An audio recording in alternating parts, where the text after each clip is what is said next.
There have been intentional disinformation campaigns that have been perpetuated through the media, which have led a lot of people to perceive kind of false things about this or make people skeptical about potentially getting involved in Bitcoin. Okay, I'm gonna put on my Bitcoin skeptic hat. Let's go through some of people's biggest concerns and all the myths out there, starting with, I don't trust Bitcoin because no one knows who created it. The inventor of Bitcoin is a pseudonymous individual by the name of Satoshi Nakamoto, but no one knows who he or she, or maybe they, are. So Satoshi made the brilliant decision of never being known by his name. Satoshi is a pseudonym. It's a fake name. And so I think Satoshi understood if you fundamentally undermine money and government's control over money, they're not going to be very happy about that. So if you are the public face or image of Bitcoin, you are become a weak point where governments could attack you individually in the hopes that that might undermine Bitcoin. And so Satoshi removed himself from that sort of visibility. If we put a face to the money, it changes our perception over it versus it being this neutral, apolitical thing where a money shouldn't have anyone who's a central leader behind it. You know, Bitcoin's whole entire purpose is that it's decentralized. And so Satoshi was not only pseudonymous, but then he eventually removed himself from the project. And I think that was an important step in Bitcoin becoming decentralized and removing political attack vectors. Whereas other assets like, Ethereum have a central leader. But what happens if Vitalik gets arrested? Or, heaven forbid something bad happens to him? He's a weak point in the Ethereum ecosystem. Satoshi, I think, understood very fundamentally what Bitcoin was about, and it's about challenging the state's control over money and giving people the freedom to have their own money. And when you do something like that, you're going to have a target on your back. Okay, so it's neutral money. Sounds too good to be true. Won't governments around the world ban Bitcoin? For the US government to ban Bitcoin is fairly unthinkable. I don't know how that would actually practically be achieved, given that it is acknowledged to be a commodity, is decentralized. I don't think that there are actually intentions to do that. There are many regulators who are actually open to those benefits, as well as policymakers on the Hill and otherwise. The biggest threat really is what the US government decides. But as we know, the US government is treating Bitcoin in a way that it looks at it as something that's viable. If one government does that, tries to grab your Bitcoin or take it away or make it illegal, another government will pop up and say, well, Bitcoin's legal here. So these governments who try to take it from people do it at their own peril. So Bitcoin is distributed digital money wrapped in military-grade encryption, optimized for survivability. So it's designed to withstand a nation-state level attack. So that is the greatest threat, but it's also the threat Bitcoin is purpose-built for.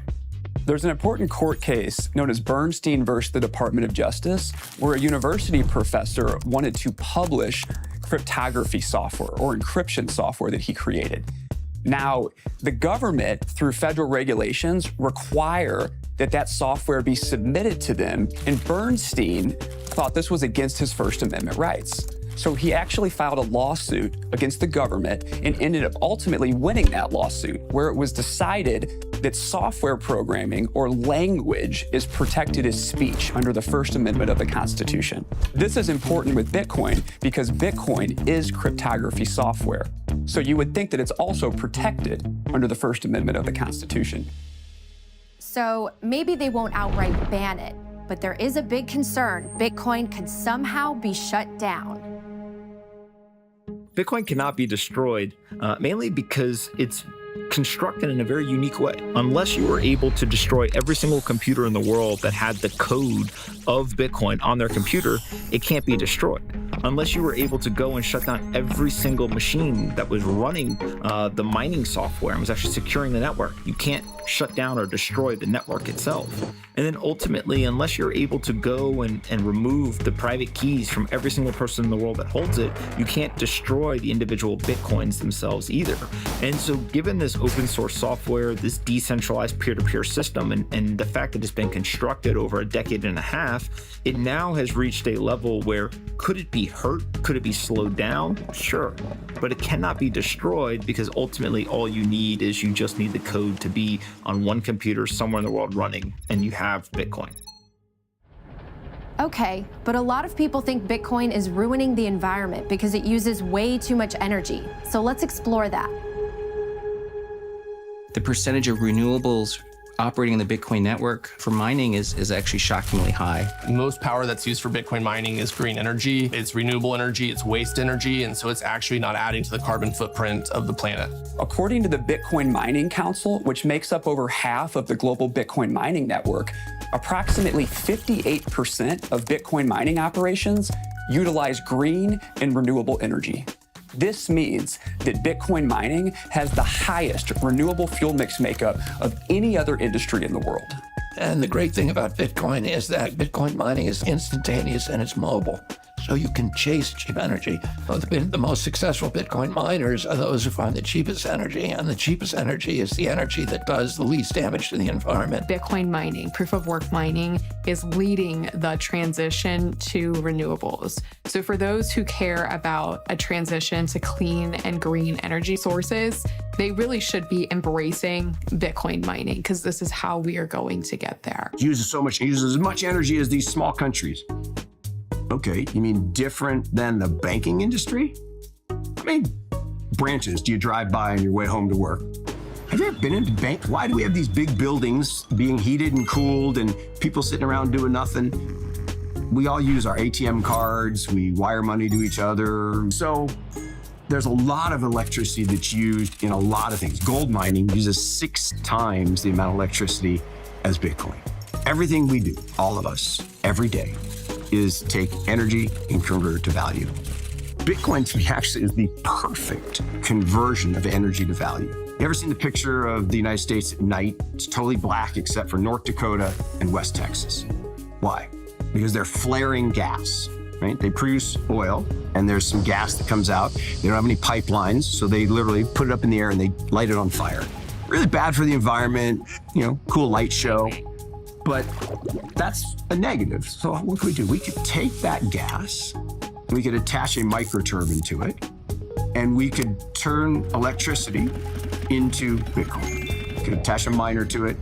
Now, we don't need a pipeline to send that value. All we need is an internet connection. We don't need to get right-of-ways. We don't need to kill any birds with windmills and wind farms. And that is a perfect conversion of energy to value. It's actually a net positive for the environment. We're taking the carbon out from the flared gas. That's a huge positive, but no one talks about that. Because the incumbents don't want, the banks don't want this migration to a better form of money. Bitcoin mining can go anywhere. It can go anywhere on the planet that there's an internet connection, which is virtually anywhere because we have satellites that provide internet connections. And it can plop down on top of a landfill. It can plop down on top of a dairy farm. It can plop down on top of a wastewater treatment facility. And it can take that methane and it can combust it, because methane is a flammable gas, and it can generate electricity with that methane and turn it into CO2. And anytime that you're doing this, you're having a very positive impact on the environment, because methane as a greenhouse gas is 84 times worse than carbon dioxide over a 20-year period and 27 times worse over a 100-year period. So now you've actually created something of value while you're cleaning up the environment. And in my opinion, Bitcoin mining is going to become, or in my opinion already is, one of the most powerful tools for cleaning up the environment that we've ever discovered. But wait, isn't Bitcoin used by bad guys?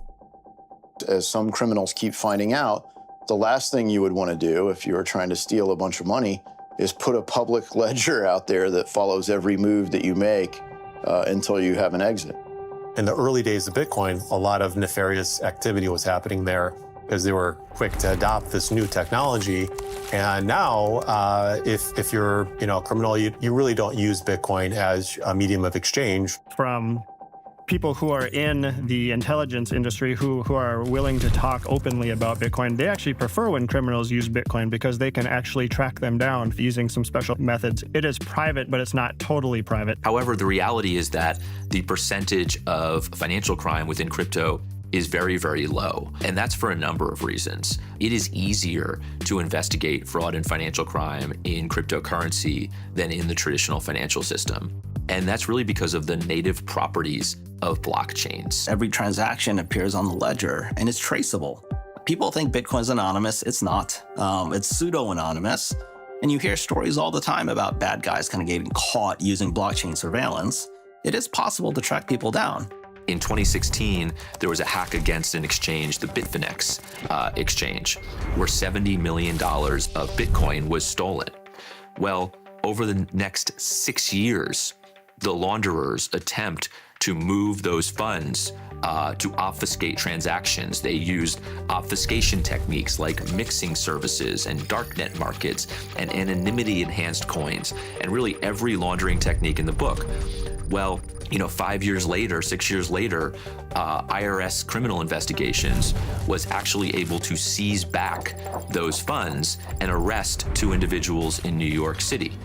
And when the seizure actually took place, 5 or 6 years later, those funds that were $70 million at the time were now worth about $4.2 billion, making it the largest seizure of anything in US history. That is an only in cryptocurrency story. That case does not happen in traditional currencies. What's so extraordinary is it's not just the government that can trace cryptocurrency transactions. It is everybody. Some people have heard of Bitcoin being stolen. So does that mean Bitcoin can be hacked? Can't be hacked. Bitcoin cannot be hacked. Yes, for someone who's sort of new to crypto, Bitcoin really sits in its own vector because its primary focus is security, protecting the ledger, using proof of work, and making it expensive to try to create fraudulent entries. Back in 2014, there was an exchange based in Japan. It was the largest Bitcoin custodian at the time. And in 2014, this exchange was hacked by a Russian hacker. So it is true that exchanges can have cybersecurity vulnerabilities, and an intruder could actually infiltrate that to steal Bitcoin. But Bitcoin itself, the software, cannot be hacked. It actually can't be stopped. You think about Bitcoin as almost like a bank on the corner of Main and Main. And instead of like every now and then, like some bank robber wants to come in to rob the bank, Bitcoin has thousands of bank robbers around it every single second of every day looking for a vulnerability to attack and pillage. And so it is at a much higher rate of security and confidence now that it's been around for over a decade. And people say, well, but don't you get hacked? Well, turns out the banks are getting hacked all the time, every day. I was hacked. I had to move banks. I had to change my phone number. I had to change everything. But that was through a bank. No one to date, knock on wood, has ever hacked the Bitcoin blockchain.